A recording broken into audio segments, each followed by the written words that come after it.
En la segunda carta a Timoteo, capítulo 4, versículos del 6 al 8, encontramos las últimas palabras del personaje que después de Jesucristo es el más sobresaliente de todo el Nuevo Testamento, el apóstol Pablo.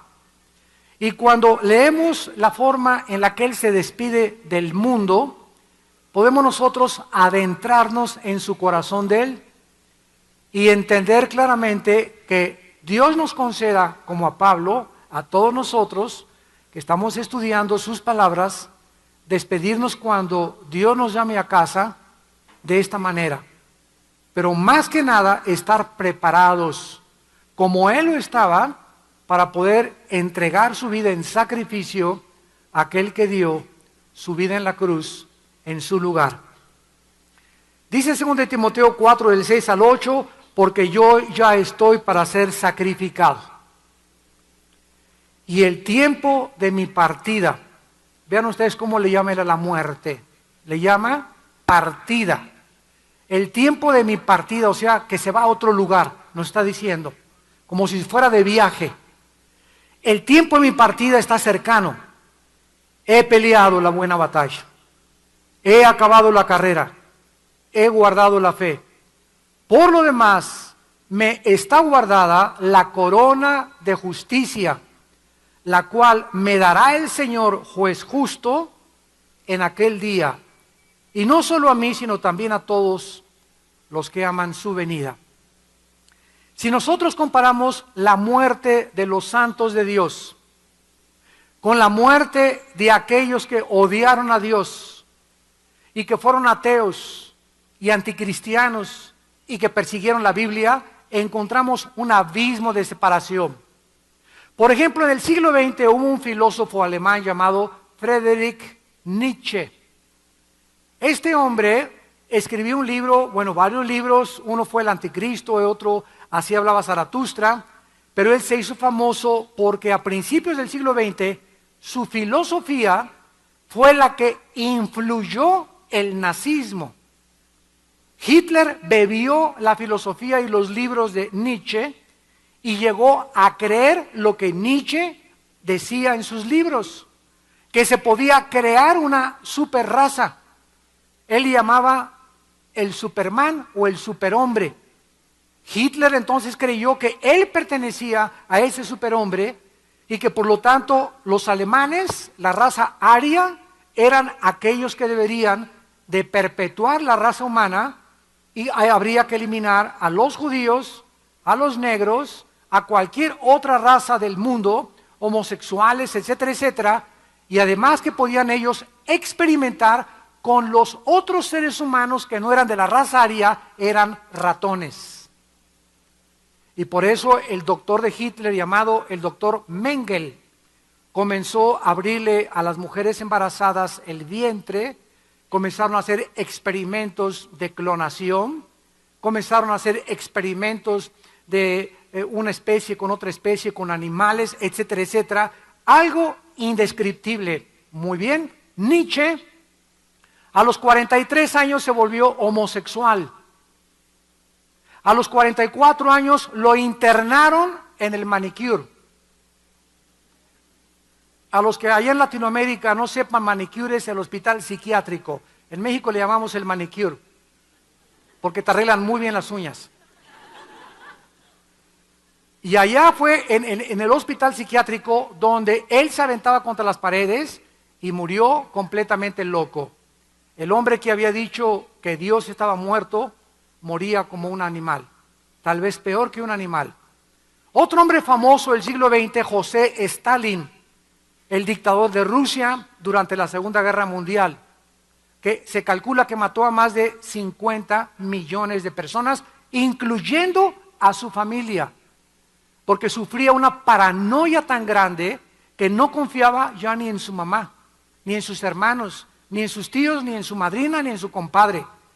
Y los mandó matar a todos, exterminó y purgó a más de 55 millones de de rusos en la Rusia de la Segunda Guerra Mundial. José Stalin al morir, dice una de sus hijas que se levantaba y levantaba el puño al cielo y gritaba, ¿verdad?, retando a Dios, aún antes de morir, y gritaba que sentía que lobos venían a comérselo en el lugar de su agonía. Así es como murió José Stalin. Otro grande, para no ir más lejos, Jean-Paul Sartre, el padre del existencialismo francés, el que dijo que la vida no tiene ningún significado más que el que podamos encontrar, del cual copió Carlos Sagan, el astrónomo ateo que murió hace algunos años. Sartre escribió un libro que se llamó La náusea y otro libro que se llamó El muro. Y él decía, la vida es una náusea. Y antes de morir, lo más irónico de la vida de este ateo fue que dijo lo siguiente: yo no entiendo, y fue de los ateos más honestos al morir, porque dijo esto: yo no entiendo cómo yo, considerándome intelectual, padre del existencialismo, y habiendo perseguido a un ser que no existe, ¿cómo es que gasté mis energías y mi fuerza persiguiendo a un ser que no existe? O sea, si no existía, ¿por qué gasté toda mi vida tratando de mostrar que no existía? Es absurda mi vida y ahora encuentro que he llegado a un muro o a un lugar donde ya no puedo brincar al otro lado. Así fue como Sartre se despidió del mundo. Veamos ahora a un grande apóstol de Dios.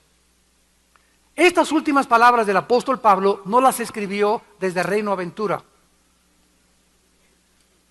ni se encontraba tampoco en Disneylandia, ni en el Hospital Los Ángeles con aire acondicionado y con enfermeras lindas a su alrededor, con pediatras y con ginecólogos y con anestesiólogos y con etcétera, etcétera. Él se encontraba en una prisión fría y oscura en Roma, donde no había camas, no había sillas, no había absolutamente nada, esperando. Todavía es mucho más tensión esperar, sin saber el momento exacto, que en cualquier momento los soldados romanos le abrieran la reja y se lo llevaran a ejecutar. Él sabía que pendía sobre su vida sentencia de muerte, porque ya había sido dictada por el dictador romano y emperador Nerón.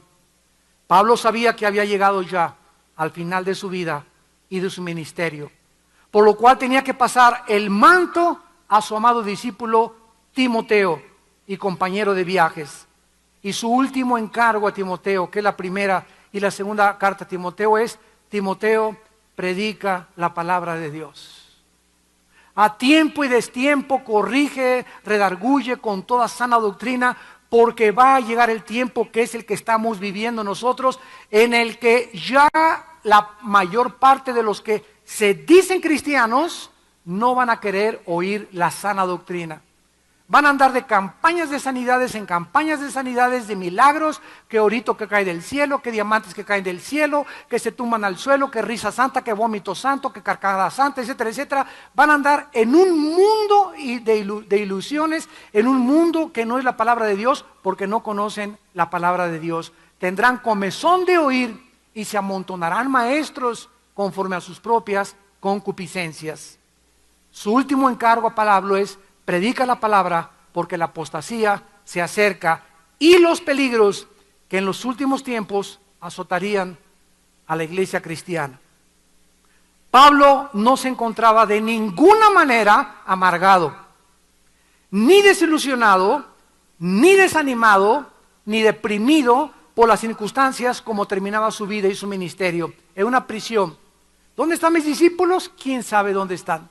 ¿Dónde están todos aquellos que sané? ¿Quién sabe dónde están? Nadie me manda un fax, nadie me manda un correo electrónico, nadie me manda nada, nadie me va a visitar, más que vamos a ver a unos pocos amigos que tenía solamente, pero él muere en la más increíble soledad, en la misma soledad que murió Jesús colgado en la cruz, abandonado por todos aquellos por quienes estaba dando su vida.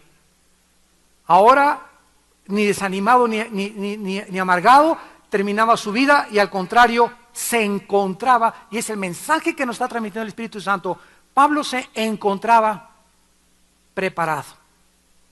Santos de Dios, tenemos que prepararnos para la hora de morir. Prepárate para encontrarte con tu Dios, dice la Biblia.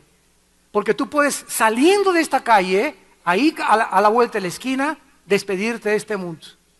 O mañana no amaneces, o muchos de ustedes no nos volvemos a ver en 1 o 2 domingos, o muchos de ustedes les quedan 6 meses, pero ninguno de nosotros tenemos la vida contada. Y como no sabemos cuándo hemos de morir, tenemos que estar preparados cada día que nos levantemos de darle gracias a Dios. Y que cuando la muerte nos sorprenda, no nos sorprenda viviendo en pecado.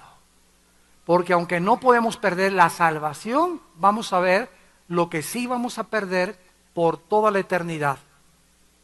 Veamos pues en primer lugar el versículo 6, su muerte. Dice Pablo, yo ya estoy para ser sacrificado. Esta palabra, sacrificado, es una palabra muy importante que es espendomai en el griego, que significa sacrificio de ofrecimiento de las ofrendas que le traían a Dios. Vamos a traducirlo, ya estoy para ofrendar mi vida. Ya estoy para entregar mi vida. Él la está entregando porque él sabía, Pablo, que cuando Cristo le dijo, le es necesario sufrir mucho por causa de mi nombre, Pablo sabía que cuando el cristiano se enfrenta al mundo y cuando comenzamos a predicar al mundo y comenzamos a predicar la verdad, vamos a desatar la persecución contra nuestra propia vida. Jesús dijo, si el mundo los aborrece, Juan 15, sepan que a mí me aborreció antes. Y a ustedes los persiguen porque ellos no me conocen, porque son del mundo. Así que no te extrañes si tu compadre, algún cuñado tuyo, algún hermano tuyo, inclusive tus propios padres, o vecinos, o familiares, o primos, no te extrañe de ninguna manera si comienza la gente a perseguirte, a criticarte, a burlarse de ti. Ahora ya traes la Biblia, y ahora te dices cristiano, y te dicen el aleluyo, etcétera, etcétera. No te sorprendas, porque forma parte de nuestro entrenamiento. Porque cuando viene la persecución y yo realmente tengo a Cristo, la voy a aguantar. Sígueme con cuidado. Si tengo al Espíritu Santo, que es un espíritu de temor, voy a aguantar las balas y los misiles y las calumnias y las críticas y las traiciones que me hagan. Pero si yo no tengo a Cristo y solamente me digo de la boca para afuera que soy cristiano, cuando venga la persecución me voy a derretir. Y les voy a decir, no es cierto, yo voy a la iglesia pero no cristiano, no, fanático no soy. Yo no he cambiado de religión, No, yo sigo creyendo en aquello. No, échate una copa así como no, me la echo contigo, compadre, no hay ningún problema. Comenzamos a ceder a la presión porque comenzamos a prostituirnos, nos comenzamos a vender, comenzamos a comprometernos con el mundo porque queremos agradar a nuestros amigos y familiares y no queremos agradar a Dios. Y cualquiera que se constituya amigo del mundo, dice Santiago 4:4, se constituye enemigo de Dios. Así que si tú eres cristiano, piensa muy bien antes de regresar a la iglesia. Si tú estás dispuesto a sufrir por Cristo, síguelo siguiendo. Pero si tú crees que puedes ser amigo del mundo, con un pie en el mundo y otro pie de Dios, más vale que reflexiones y analices y te examines si estás en la fe. Porque si eres cristiano, vuelvo a repetir, vas a enfrentar con el Espíritu de Dios la crítica y la burla y vas a aguantar y vas a ser fiel hasta la muerte. La palabra sacrificio, espendomai, que significa ofrecimiento, era la ofrenda de bebida que se ofrecía a Dios. ¿Qué perspectiva tenía Pablo de la vida? Él percibía la muerte como una ofrenda sacrificial a Dios. Cuando una persona en el Antiguo Testamento quería hacer un sacrificio a Dios, tomaba regularmente una copa de vino de aceite y la derramaba simbolizando su vida. O sea, agarraba un vaso de aceite y decía, todo lo que contiene el aceite es mi vida. Y decía esto, mi vida no vale absolutamente nada, la vacío y la tiro y lo que era para mí ganancia lo estimo como basura, para ser llenado por el Espíritu de Dios. Todos mis anhelos, mis perspectivas, mis ambiciones, mis metas, Señor, ya no son nada. Heme aquí tu siervo, tu sierva, hágase de mí según tu voluntad. ¿Quieres que deje la carrera de arquitectura y me vaya de misionero a África, Señor? Haz conmigo según tu voluntad. Yo no escogí nacer, tú me llamaste, tú me has dado esta misión, yo sé que en tu voluntad tengo tu bendición. Señor, ya no quieres que venda pepitas y ahora quieres que venda hamburguesas, Padre, no se haga conmigo tu voluntad. Señor, ¿quieres que siga con este cocodrilo del esposo que está junto a mí? ¿Y quieres que me siga aguantando? No se haga tu voluntad sino mi voluntad, Señor, porque haciendo tu voluntad tengo tu bendición. Cuando uno viene a Cristo, uno viene a rendirse, a derramar nuestra vida. Es lo que se llama, el que quiera salvar su vida, la va a perder. El que quiera mantener en el vaso, no pueden dos cosas llenar el mismo vacío. Es un principio físico. No pueden dos objetos llenar el mismo vacío. Si tú estás lleno de ti y el Espíritu Santo quiere llenar, no puede porque estás tú, tu ego le impide al Espíritu Santo llenarte. Tienes que vaciarte de ti para que el Espíritu Santo llene tu vida.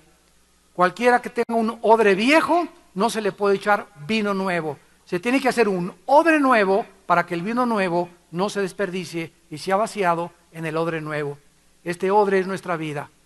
El Espíritu Santo es el aceite o el vino que entra a nuestra vida para poder llenarnos y ya no vivir nosotros, mas Cristo vive en mí. Muy bien, en otras palabras, Pablo estaba diciendo, estoy ofreciendo mi vida mediante la muerte por el Señor Jesucristo. Mi cuerpo está siendo ofrecido por la predicación, he predicado y ahora he desatado tal persecución en el Imperio Romano que he llegado hasta el mismo emperador de Roma, hasta Nerón, hasta las altas investiduras gubernamentales de Roma. Pablo fue llevado para dar testimonio y por causa de dar testimonio de Jesucristo le quitaron la vida. El apóstol Juan, en el libro de Apocalipsis, capítulo 1, versículo 9, habla y menciona la misma perspectiva del apóstol Pablo. Dice Apocalipsis 1:9, el apóstol Juan, yo Juan, vuestro hermano, y fíjense ustedes lo que dice a continuación, y copartícipe vuestro en Reino Aventura, en Disneylandia, en la felicidad, en la risa, etcétera, etcétera. Yo, Juan, estoy escribiendo Apocalipsis y quiero decirles a todos los que lo lean, dice Juan, y a todos los que se dicen que son mis hermanos en Cristo, que yo igualmente que ustedes estoy participando en dos cosas, en la tribulación y en el reino y paciencia de Jesucristo. Todos nosotros es necesario que por muchas tribulaciones entremos al reino de Dios. Y se requiere que todos nosotros, para entrar al reino de Dios, tengamos paciencia. Así acaba la carta de Santiago, capítulo 5. Tener paciencia como el labrador siembra y espera que crezca el maicito. Y pasan 6 meses y tiene que esperar a que crezca el maicito y no puede el labrador decir, y no crece el maíz, y no crece el maíz. Pasa una copa de whisky, vieja, para poder aguantar. A ver, pasa un pedazo de una grapa de cocaína para poder aguantar esta situación, porque ya perdí el trabajo, ya no puedo aguantar. La paciencia es la capacidad que Dios nos da mediante el Espíritu Santo para soportar hasta que Él venga. Para soportar hasta que Él venga. La paciencia, upomón en el griego, es la capacidad de aguantar bajo el peso de una prueba. Y mientras más crezcamos en el Señor, más grande va a crecer nuestra fe. Más grande nuestros enemigos, más grandes demonios nos van a perseguir y los principados y las potestades de Satanás se enfocarán también en tu vida. Antes tenías demonios rasos, soldados rasos, ahora van a estar asusando contra ti gente, coroneles y generales de Satanás, porque has crecido en la fe. Mientras más crecemos, más oposición tenemos, pero mientras más oposición tenemos, más grande es el poder de Dios en nuestra vida, porque su poder se perfecciona mientras más débiles somos. Alguien podría decir, ¿no? No, si usted me la pinta de esa forma, hermano, mejor ya no sigo siendo cristiano. Te voy a dar un ejemplo. Los jugadores de fútbol americano, cuando comienzan y les ponen unas muelles y comienzan el coach se pone aquí atrás, el entrenador, y pasan los jugadores y se avientan contra la muelle, ¡tas! Y ¡tas! Cuando el entrenador ve que un jugador empuja con fuerza, que hasta la muelle la mueve, le pone 2 muelles. Y el jugador no va a decir, oiga, ¿qué usted no le caigo bien? ¿Por qué me quiere hacer sufrir? No, te puse 2 muelles porque veo que empujas duro. Entonces, mientras más empujas, más resistencia, pero mientras más resistencia, más fuerza desarrollas. Entonces, así es en la vida espiritual también. No tengas temor de aquellos que pueden matar el alma, ten temor del que puede matar el alma en el infierno. No tengas miedo de los principados y las potestades, ten temor de no crecer en Cristo y quedarte estancado y morir sin estar preparado para la eternidad. De eso debemos de tener temor. Pablo no estaba pensando en que iba a ser ejecutado y ahí terminaba todo. Estaba consciente que otra vida lo estaba esperando. No, ya, ¿para qué? Ya lo oyo ahorita y me voy a quedar. Como dicen los ateos, ¿no? Como lagartija fea, como pájaro herido en el suelo y me van a enterrar. Y me echan la tierrita y adiós mundo cruel, ya nunca te veré. Nada de eso. Él estaba absolutamente confiado que él estaba ofreciendo su vida por causa de la cruz, por causa del que murió por él en el monte Calvario, y de ninguna manera estaba perdiendo la vida. Al contrario, la estaba salvando. De ninguna manera la estaba perdiendo. Desde su conversión, todo lo que había ganado Pablo, títulos, prestigio, honra, popularidad, riquezas, poder, todo lo había considerado como basura. Miren ustedes en Filipenses capítulo 3 lo que él dice acerca de su vida pasada. Ustedes saben que todos los apóstoles eran pescadores. Con trabajos llegaron al 4º año de primaria los apóstoles de Cristo. Eran hombres incultos, como decía Cantinflas, deslustrados y desleídos. El único apóstol, la única persona culta, con doctorados, con posgrados, políglota, que hablaba 4 o 5 idiomas, que conocía el mundo, que tenía militarmente una educación de disciplina, fue Pablo. Era un hombre educadísimo. Además, había sido educado con Gamaliel, que era uno de los más grandes eruditos rabinos de los judíos. Y cuando se encuentra con Jesucristo, se da cuenta que su carrera de ingeniero, sus posgrados, sus licenciaturas, te iban a nombrar Miss México, te iban a nombrar Miss Latina, Miss fulana de tal, y muchas cosas que ibas a ganar. Cuando llegas a Cristo te das cuenta que todo lo que tú en el mundo creías que te iba a servir en el futuro, el posgrado y que querías hacer esto y querías hacer aquello, al enfrentarte con Cristo te das cuenta que lo que Él te ofrece en adelante, lo que el mundo te ofrecía era pura basura, comparado con conocer a Dios. Porque todo lo que el mundo nos ofrece va a ser destruido, eliminado, y va a ser cambiado el mundo. Lo único que va a sobrevivir del mundo no son las estatuas, ni las calles con tu nombre, ni tus títulos que tuviste, ni tus doctorados. Lo único que va a sobrevivir son las almas. Son las almas humanas. Y eso es lo que más valor tiene. ¿De qué le sirve al mundo? Dijo Cristo, que ganes el mundo y pierdas tu alma. Sería un pobre negocio y una pobre perspectiva que siguieras pensando de la misma manera. Creer que puede el mundo darte algo mejor que lo que Dios te quiere ofrecer. Sería una pobre manera de seguir viendo en una perspectiva distorsionada. Yo le llamaría insanidad mental, porque es una locura creer que algo el mundo nos puede ofrecer. Dice Filipenses capítulo 3, versículos del 4 al 8, es Pablo escribiendo: yo también sé de qué confiar, aunque yo tengo también de qué confiar en la carne, Si alguno piensa que tiene que confiar en la carne, yo más, dice Pablo. Escuchen lo que dice Pablo de su vida. Circuncidado al 8º día, o sea, era judío de judíos, del linaje de Israel, de los Pompidiú, de la tribu de Benjamín, de la familia Richelieu, hebreo de hebreos, en cuanto a la ley, fariseo, en cuanto a celo, perseguidor de la iglesia, en cuanto a la justicia que es en la ley, irreprensible. Era un religioso que no fumaba, no tomaba Coca-Cola, no tomaba ni café, no tomaba nada, no veía películas pornográficas, no veía la televisión. Eso sí, exactamente igual que los mormones. Los mormones nos ganan en cuanto a esas cosas porque ellos ni café toman. Y los cristianos tomamos bastante café y además es muy bueno. Digan los mormones que tomen café. Porque está demostrado que es uno de los mejores antioxidantes que hay. No el decafeinado, ¿eh? El decafeinado es cancerígeno. ¿Por qué? Porque es químico. Entonces, si tomas decafeinado, mejor tómate un té. Pero no tomes decafeinado porque es químicamente preparado.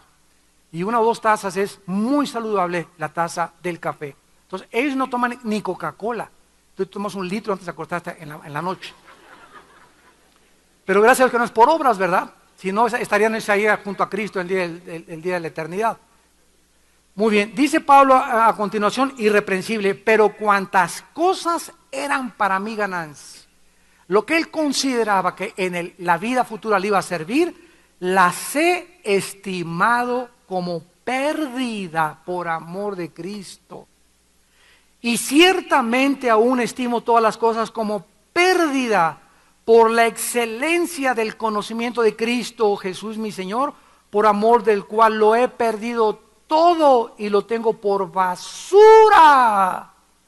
Lo tengo por basura por conocer a Cristo, para ganar a Cristo. ¿Qué le pasó a Moisés? Dice Hebreos 11, 24 al 25, que Moisés estaba en el palacio del faraón, hijo de la hija del faraón. Si el faraón se moría, Moisés ocupaba el puesto del faraón. Si Moisés se moría, él subía al trono a ser el emperador de Egipto.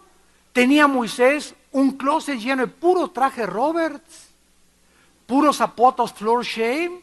Tenía estacionado un Lamborghini el lunes, un Maserati, un Bentley el miércoles.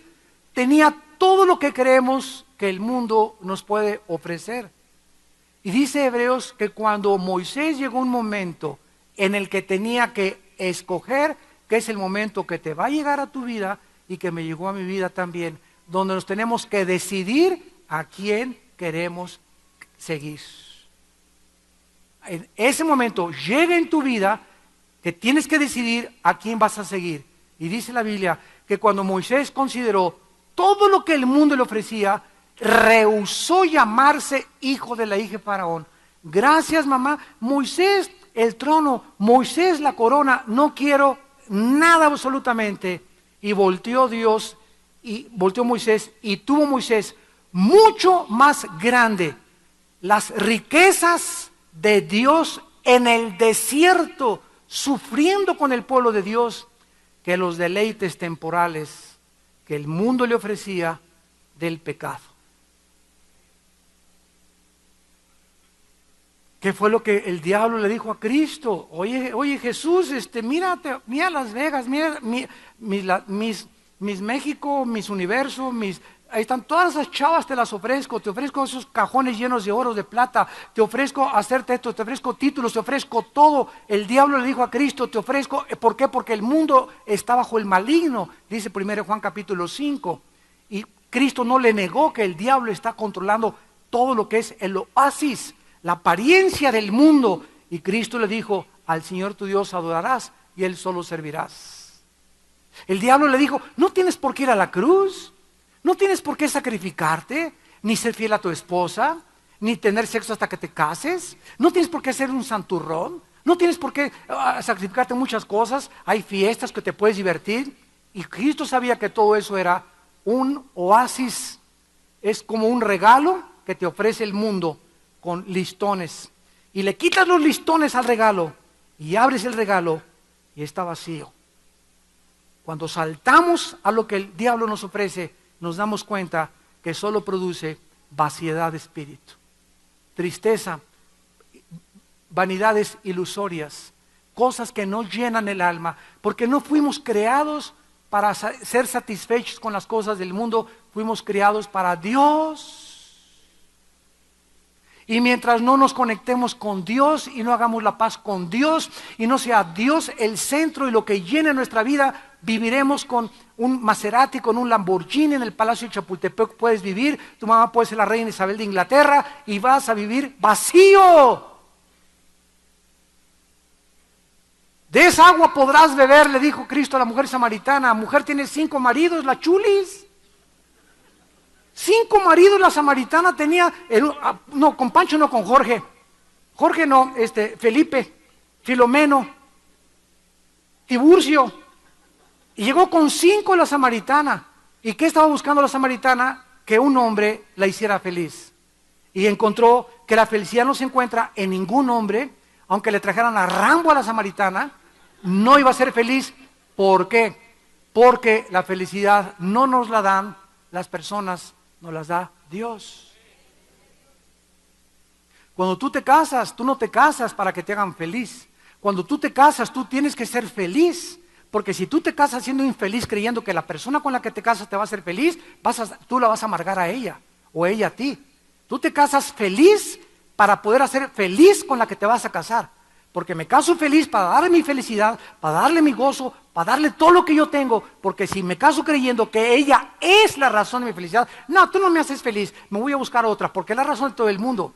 Yo con ese hombre no soy feliz. Oye, ¿te casaste para que te hiciera feliz o para que tú lo hicieras feliz? Para que él me hiciera feliz.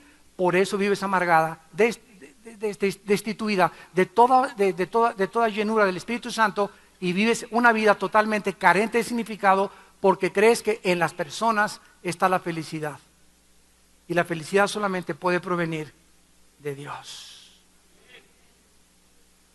Todo lo estimo como basura por ganar a Cristo. Y dice el versículo 10, me fascina y me encanta el versículo 10 de Filipenses capítulo 3, a fin de conocerle. ¿Qué dice Juan 17:3? Esta es la vida eterna, que te conozcan. ¿Qué es ser cristiano? Simplemente entrar a una dimensión sobrenatural del espíritu, del mundo invisible, donde a través de la Biblia comenzamos a conocer al invisible. La Biblia nos pone en contacto con los verdaderos valores y con lo que vale la pena en la vida. Nos ponemos a hacer contacto con Dios, y conocer a Dios debe ser la meta más grande de todo ser humano. Quiero leerles a continuación lo que dijo un grande científico norteamericano llamado Wernher von Braun. Él era un alemán y fue el director de la NASA. Fue el hombre, el ingeniero espacial, de aeronáutica espacial, que mandó el cohete en 1969 a la Luna. Wernher von Braun. Todos los días tenía en la NASA estudios bíblicos con todo el personal de la NASA. Y se calcula que cuando estuvo Wernher von Braun en los 60s como director de la NASA, el 70% de los trabajadores de la NASA se convirtieron a Jesucristo. Y Wernher von Braun escribió: conocer a Dios es la meta más noble del entendimiento humano. Amarle, lo más noble de nuestro carácter, y seguirle, la pasión más fuerte que pueda gobernar el corazón. Él era un hombre apasionado, sí, era un hombre ingeniero y trabajaba y hacía proyectos, pero su pasión era, llegando a su casa y al levantarse, buscar a Dios en la Biblia y conocer a Dios y sentir a Dios y entender a Dios y conocer sus caminos y sus pensamientos. Dice Pablo, a fin de conocerle. Y no solamente eso dice Filipenses capítulo 3, sino que dice Pablo, no solamente quiero conocer a Dios, sino que también dice, yo quiero solamente, aparte de conocerle, el poder de su resurrección. ¿Cuántos de ustedes creen que Cristo vive? Yo, amén, amén, todo. Pero ¿cuántos de ustedes ya están viviendo un nivel más alto? No solamente, sí creo en Cristo, ya soy cristiano y me bautizaron, sino cuántos de ustedes ya han experimentado el poder de su resurrección en sus vidas. O sea, ¿cuántos de ustedes podrían decir sinceramente, yo sé que mi Salvador vive y que es fiel, yo sé, el Espíritu me da testimonio que Él es real, yo ya tengo el testimonio en mi Espíritu, ya he sentido la presencia de Dios, del Cristo resucitado en mi vida? ¿Ya has entrado tú a esa fase? Porque Jesús prometió, el que crea en mí, mi Padre y yo vendremos a Él y nos manifestaremos a Él. Así que no solamente cree, Él quiere que tú experimentes que Él está vivo, el poder de su resurrección y la participación de sus padecimientos, llegando a ser semejante a Él en su muerte. Tenemos que poner a Cristo en primer lugar para comenzar a prepararnos para el día de nuestra muerte. Vemos en segundo lugar que Pablo estaba consciente de su partida. Dice 2 Timoteo capítulo 4, versículo 6, el tiempo de mi partida está cercano. Esto es precioso. Pablo dice que el tiempo para la hora de su partida de este mundo había llegado. Y vean ustedes qué lindo, que la palabra partida, analuo en el griego, contiene 3 significados. Los griegos usaban la palabra partir en 3 ocasiones. En primer lugar, usaban la palabra partir cuando el barco levantaba anclas, soltando las amarras y adentrándose al mar para navegar a otra nación. Pablo estaba diciendo que su vida había estado anclada y amarrada a un muelle. Así es como nosotros nos debemos sentir. Somos como un barco que hemos estado amarrados, anclados en un mundo, pero sus anclas y sus amarras iban a ser soltadas y ahora Pablo estaba listo para navegar al puerto final, al cielo. En segundo lugar, los griegos usaban esta palabra cuando levantaban una tienda de campaña. Pablo sentía que él solamente había estado habitando en una tienda de campaña. En 2 Corintios 5 dijo, aunque nuestro tabernáculo, nuestra casa, se deshiciere, tenemos de Dios una hecha no de manos, eterna en los cielos. Entonces Pablo sabía que había estado acompañando este mundo de un lugar a otro, pero ahora estaba listo para salir ¿de dónde? De su tienda temporal. De la tienda de campaña que es nuestro cuerpo, frágil, portátil, corruptible, para recibir otra casa incorruptible, eterna en los cielos. Y en tercer lugar, es una palabra que se usaba para retratar cuando a un animal se le quitaba el yugo.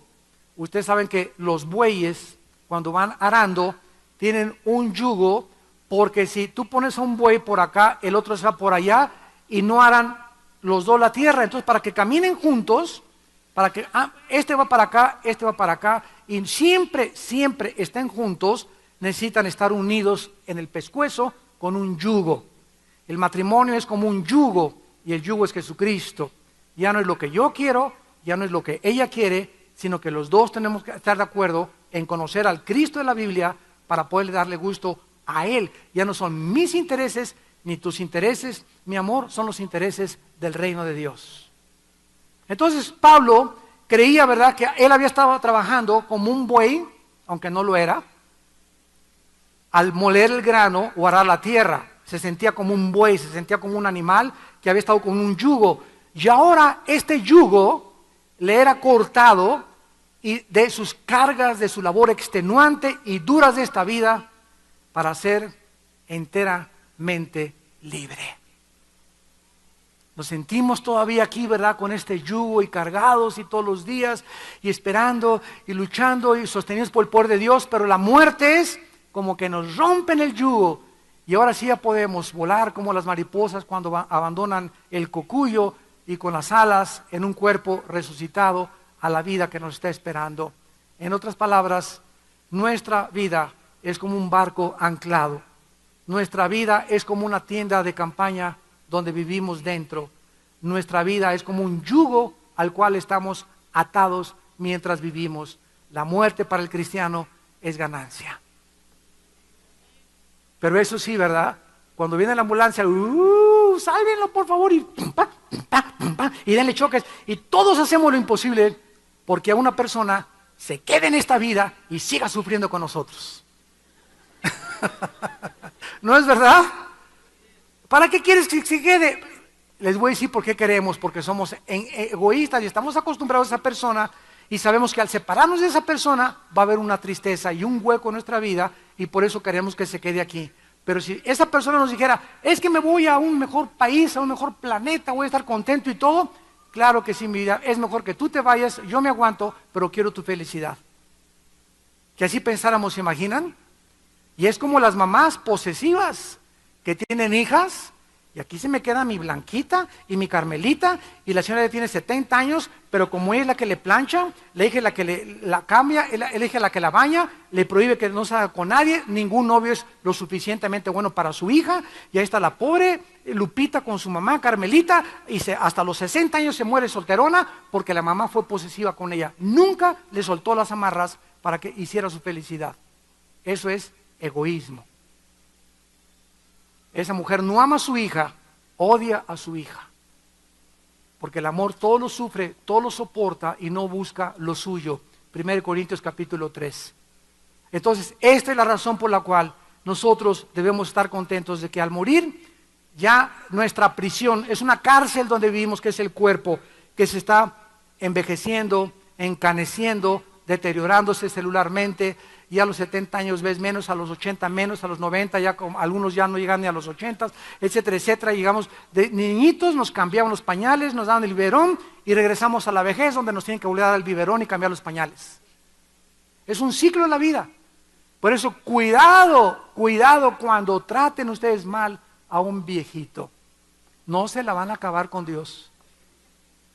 Porque cuando nosotros tratamos mal a las personas de la tercera edad, cuando deberíamos de tratarlas como bebés, como personas a donde vamos nosotros a llegar algún día, escúchame esto, lo que siembras recoges, no te la vas a acabar cuando tengas esa edad. Y vas a ver cómo te van a tratar tus hijos o las personas que te tengan que cuidar. Lo que siembras, recoges. Seamos amorosos con los viejitos, cuidemos a los viejitos, seamos corteses con ellos, seamos caballeros, atendámoslo lo más que podamos, sirvámoslo lo más que podamos, para que nosotros cuando lleguemos a esa edad podamos recoger nuestra cosecha. Dice la Biblia en el versículo 7 de 2 de Timoteo, ahora Pablo comienza a relatar su testimonio.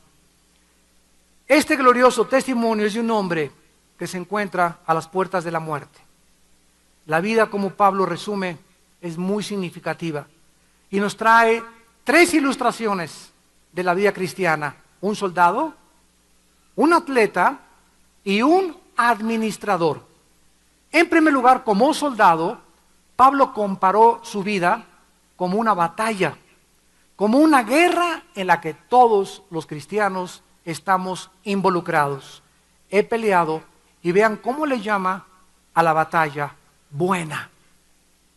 No es una mala guerra la que estamos librando, es una buena batalla, porque es la batalla para la libertad de las almas humanas. Todo lo que hacemos es ¿para qué? Para que mi esposa se convierta, para que mi abuelo se convierta, para que nuestros vecinos se conviertan, para que el mundo conozca a Dios.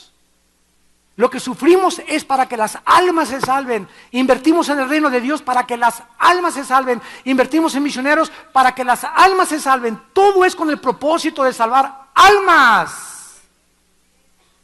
Y se requiere disciplina para ganar almas, porque un soldado requiere disciplina. Pablo respondió fielmente a las órdenes de su comandante en jefe, Jesucristo, y le sirvió voluntariamente. En primer lugar, Pablo se separó del mundo dedicado a la misión como soldado de la cruz.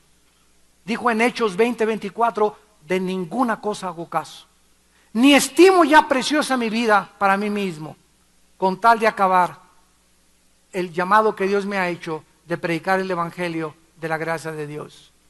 Tenemos que llegar a ese punto donde no debemos de considerarnos, ay, que no me sentaron hasta adelante, no me reconocen mi voz, no me han hecho pastor, no me dan el aplauso que necesito. Tenemos que comenzar a morir a nosotros mismos, a crecer en humildad y no esperar absolutamente nada más que del cielo. Porque Dios es el que humilla a los que son soberbios, y Dios es el que levanta a los que no buscan nada del mundo.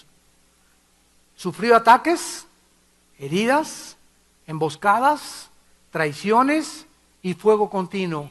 Ahora que llegué a Colombia hace un mes, estuve en Bogotá. Me invitó un grupo de más de 900 iglesias de Colombia para predicarles 2 días a los pastores. Y me decían los hermanos de Colombia lo siguiente: hermano, antes de que usted fuera invitado, habíamos invitado a un predicador muy famoso en el mundo. ¿Y qué pasó? ¿Por qué no lo invitaron? ¿Por qué invitaron a mí? Y me contestaron: porque este hermano nos pidió $25,000 de adelanto. Nos pidió que lo recibiéramos en helicóptero en el aeropuerto, que lo transportáramos en helicóptero a su hotel, que de desayunar quería queso cottage con uvas y con papaya, que tenía puras botellas que fueran Evian, no las que hacemos en Colombia, tenían que ser Evian, y si no hay, que las fuéramos a conseguir. Cuando vimos la lista de requerimientos y de condiciones que nos pidió, nos partió el corazón. Y yo les dije: los felicito con todo mi corazón, porque esas personas no son soldados de Cristo, son mercenarios del Evangelio. Porque cuando un pastor pide dinero para predicar, o cuando un cantante pide dinero para predicar, mejor que se vaya al Teatro Blanquita.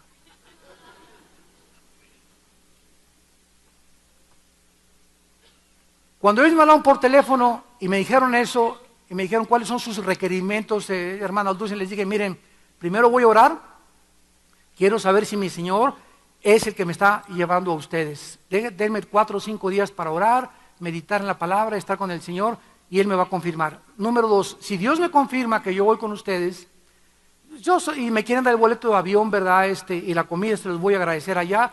Si quieren hospedarme en un hotel de 1 estrella o de 5 estrellas, no me interesa. Y les dije: y si me quieren dar una ofrenda, porque me dijo: ¿y sus honorarios? Me preguntaron. Les dije: si ustedes me quieren dar una ofrenda, denmela conforme sea su corazón. Si no me quieren dar ofrenda, no me la den, porque yo no voy a que me den algo, voy a predicar el Evangelio. Y si ustedes no me dan una ofrenda, me la da Dios. No voy por el dinero. Dios nos libre de predicar y vender y prostituir el Evangelio de Cristo cobrando por predicar. Hay de aquellos que hacen eso. Y por la televisión lo que nos oyen, pastores que me escuchan, hay de ustedes cuando piden dinero para predicar. Porque el justo por la fe vivirá. Y dice 1 Corintios 9, ay de mí si no presento gratuitamente el Evangelio. Y Dios me acostumbró desde hace muchos años a que yo tenía campañas a Aguascalientes por acá y me llevaba la ofrenda y me daban, ni para el camión a regresarme a mi casa tenía. Y me enseñó el Señor a no amargarme, a bendecir a los hermanos, que Dios los bendiga. Y a los 3 o 4 días llegaba alguien con un cheque para darme lo que no me habían dado. Ese es Dios. Él es el que nos sostiene, no los hombres.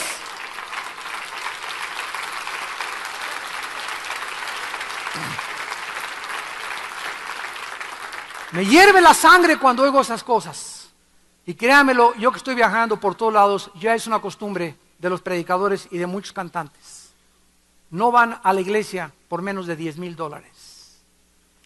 Y cuando invitamos nosotros así aquí a Mundo de Fe, a Vía Nueva para el Mundo, cualquiera que invitemos aquí a Vía Nueva para el Mundo, ¿verdad? Y nos ponga un precio, no lo volvemos a invitar jamás, que se fañe.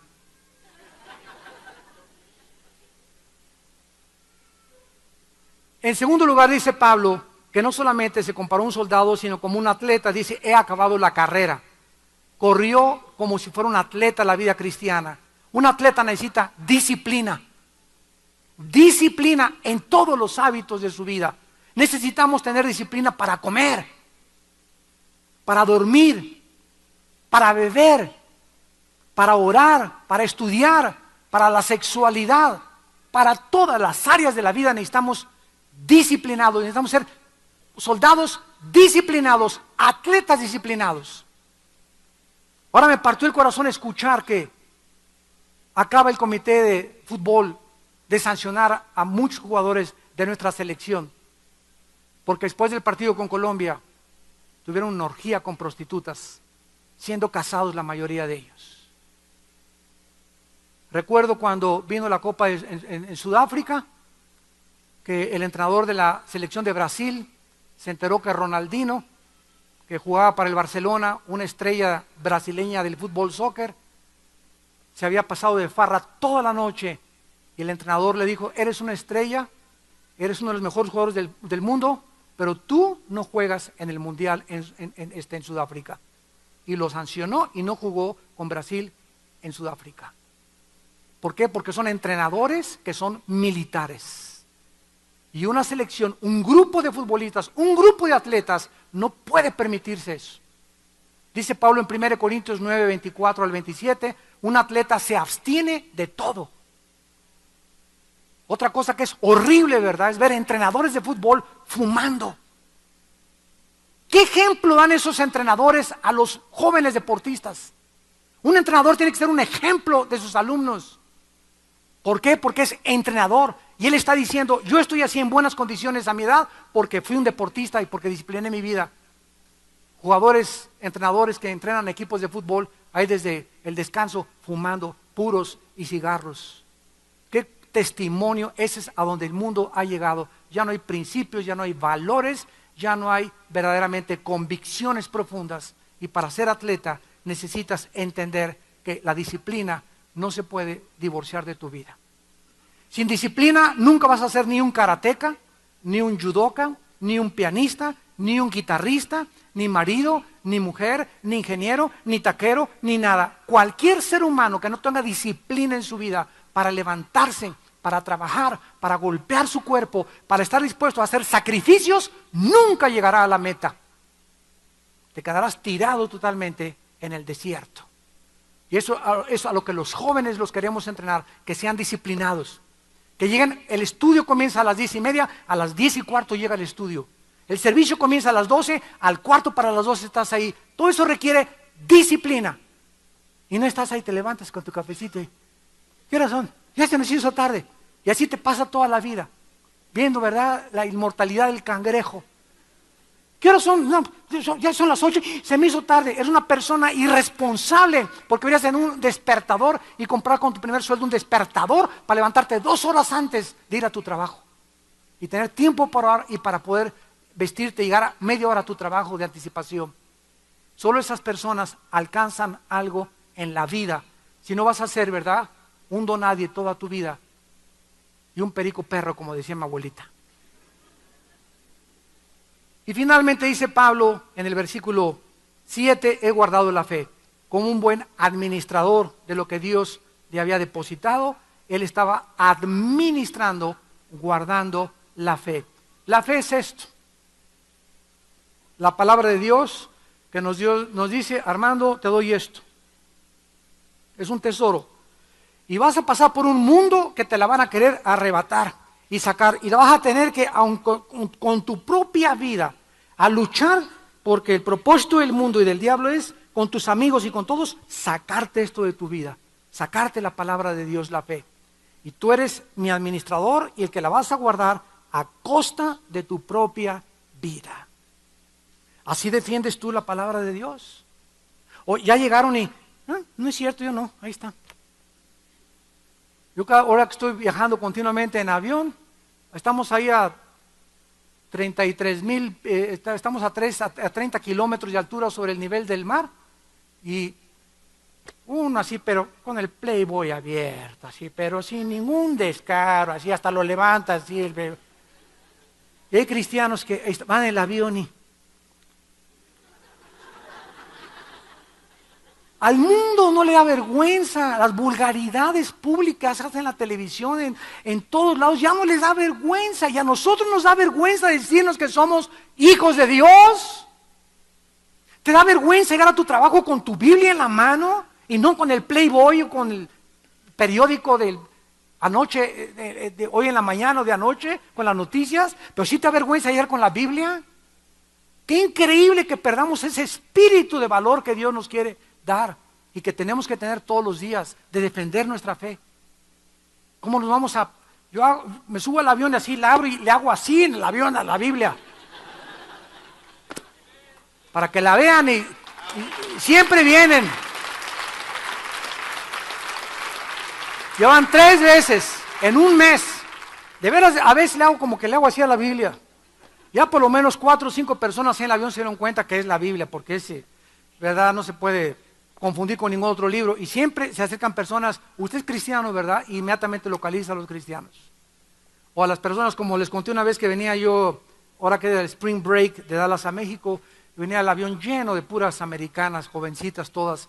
Y me siento en la mera orilla y estaban 2 americanas como de 18, 20 años de edad. Y bajo la tablita para poner mi Biblia. Y de repente una de ellas me pone los pies arriba de la tablita así. Y me hace con los dedos así del pie. Y me volteo y digo, ¿qué es esto, Dios mío? Y pues venían ya, ¿verdad? Bastante servidas, haciéndome con los dedos así el pie. Y le dije, ¿sabes una cosa? Te voy a agradecer que bajes tus pies. ¡Ay! Que vamos a camino a Acapulco, después vamos a ir a Cancún, etcétera, etcétera. Le dije, mira, baja tus pies. Le dije, me da mucha lástima, ustedes dos. Le dije, yo soy pastor. Ahí me la saco inmediatamente. Ya con eso hasta se enderezaron de sus lugares. Ya sabían, ¿verdad? Y es la forma que uno se protege, porque si comienzas a coquetear con el pecado, ay, sí, ¿verdad? Baja tu piecito, ¿verdad? Me haces cosquillas. Caes en el pecado. La carne es débil. Tenemos que conocernos. No podemos coquetear ni jugar con el pecado. Digo, baja tus pies, por favor, no me molestes, yo soy pastor. Y les comencé a hablar de Cristo. Hasta la borrachera se les bajó. ¿Por qué nos vamos a avergonzar? ¿Por qué? De llamar a los cristianos. Es igual que cuando llegas con una azafata, una tienda, una enfermera, inmediatamente soy pastor. Y ya con eso, ¿verdad? Ya si tú tienes alguna otra indirecta, ya te vas a quemar. O soy cristiano. Y eso nos puede quitar muchas tentaciones, varones que me escuchan, para enfrentar el mundo lleno de lobos que tenemos y las tentaciones que hay. Pensemos un momento todos los sufrimientos que Pablo experimentó, las pruebas, las tentaciones, los tiempos que se pudo haber amargado, se pudo haber desanimado, se pudo haber dado por vencido, pero nunca lo hizo. Y ese es el secreto de la vida, no amargarte. Un amargado ya no entra a la tierra de Canaán. Y miren que sobran las ocasiones para amargarnos, porque sobra la gente que nos va a lastimar. Sobran, te van a calumniar, te van a mentir, te van a traicionar, te van a robar, van a decir cosas, te van a quitar a tu esposa, te van a quitar a tu esposo, te van a hacer esto, te van a hacer aquello. Sobran las ocasiones para amargarnos y el secreto está a nadie pagarle mal por mal. Yo le decía hace un momento al pastor César que estábamos platicando, ¿sabes qué, César? Yo hace muchos años, Dios me mostró esto, que cada vez que veo un pastor que me cae gordo, oro por él. O cada vez que me encuentro con una persona que no tengo química con ella y que tengo la necesidad de verla, en lugar de que ya no lo veo, comienzo a orar por esa persona y a los 3 o 4 días sale de nosotros esa antipatía y esa amargura que teníamos contra esa persona. Comienzo a bendecirlo, Señor, prospera su ministerio, prospéralo él también, bendice a su familia y me siento libre porque yo sé que si me amargo contra alguien no llego a la meta. Y Pablo dice en el versículo 8 para terminar, ahora estoy totalmente consciente que me está guardado la corona de justicia, la cual me dará el Señor juez justo en aquel día y no solo a mí sino a todos los que aman su venida. Todo lo que hagamos en esta vida, para terminar, estará contado por las computadoras de Dios para que en la otra vida, cuando pasemos el túnel a la otra vida, el puesto que Dios me tenga a mí para gobernar el universo, el puesto donde te va a colocar Dios a ti de autoridad, porque todos los cristianos estamos llamados a gobernar junto con Cristo el universo. Los mismos ángeles van a estar debajo de nosotros. Fuimos hechos mayores que los ángeles en la venida de Cristo. Y todo estará en proporción con tu fidelidad. Cuando lleguemos al cielo, Dios no le va a preguntar a nadie, oye, ¿cuántas iglesias fundaste? Pues le di cobertura a 5,000 iglesias. ¿Cuántos doctorados obtuviste? ¿Cuántos asilos para ancianos hiciste? ¿Cuántos orfanatorios? ¿Cuántas columnas y cuántos candeleros franceses pusiste en tu iglesia? Cuando lleguemos al cielo, va a haber una sola pregunta que Dios nos va a hacer. ¿Cuánto, Pancho, Pancholín, Pancholetas, te pareces a Jesús? A Dios no le interesa lo que hacemos, sino lo que somos. Si tú todavía no te desarrollas la mansedumbre y la humildad de Cristo, hagas lo que hagas y los palazos que hagas y el barullo que hagas, no tiene comparación en la otra vida. Porque mientras más nos parezcamos a Cristo, sobre mayores cosas nos pondrá Dios en la otra vida. Aprendan de mí, dijo Jesús, que soy manso y humilde de corazón, y encontrarán descanso para sus almas. Gracias por tu palabra, Señor, en esta tarde. Bendita sea la palabra de Dios, que nos edifica, nos consuela, que nos exhorta. Gracias, Señor, porque nos infundes ánimo para vivir. Nos das entendimiento del mundo espiritual para poder con valor llegar a ese día en el que todos nosotros tenemos que llegar, entregarle cuentas a Dios de lo que hicimos o dejamos de hacer mientras estábamos en el cuerpo. Este cuerpo que día a día se desgasta, pero que el interior se va renovando por el poder del Espíritu Santo, que usa la palabra para decirnos: amados míos, estad firmes y constantes en la obra del Señor, sabiendo que vuestro trabajo en el Señor no es en vano. Porque el Señor no es deudor de nadie. Él conoce el amor que tú has tenido a su Hijo Jesucristo. Dios conoce el amor que has tenido a sus santos, y Él viene pronto a recompensarnos con galardón inimaginable, y las aflicciones de la vida presente no se compararán con las glorias que nosotros se han de manifestar. En esta tarde tal vez muchos de ustedes no están preparados, también por la televisión que nos escuchan, para morir. ¿Por qué? Porque no tienes a Cristo en tu vida. Y si tú no tienes a Jesucristo en tu vida, no estás preparado para pasar a la eternidad con la seguridad de donde descansará tu alma eternamente. O irás al infierno por los siglos de los siglos. Invita a Cristo a tu vida en esta tarde diciéndole estas palabras: Señor mío, te pido perdón por mi vida, porque reconozco que no estoy preparado para morir y encontrarme contigo. Quiero estar preparado invitando a Cristo a mi vida en este instante, porque creo que en la cruz con su sangre pagó por mis pecados. Señor Jesucristo, entra a mi vida como mi Señor, como mi pastor, como mi Salvador, y dame el poder de vivir para ti y nunca avergonzarme de ser llamado tu hijo o tu hija, porque tú no tuviste vergüenza en la cruz de ser desnudado y molido por mis pecados por causa de mi salvación. ¿Cómo habría yo de avergonzarme jamás de negarte delante del mundo? En el nombre de Jesús, amén.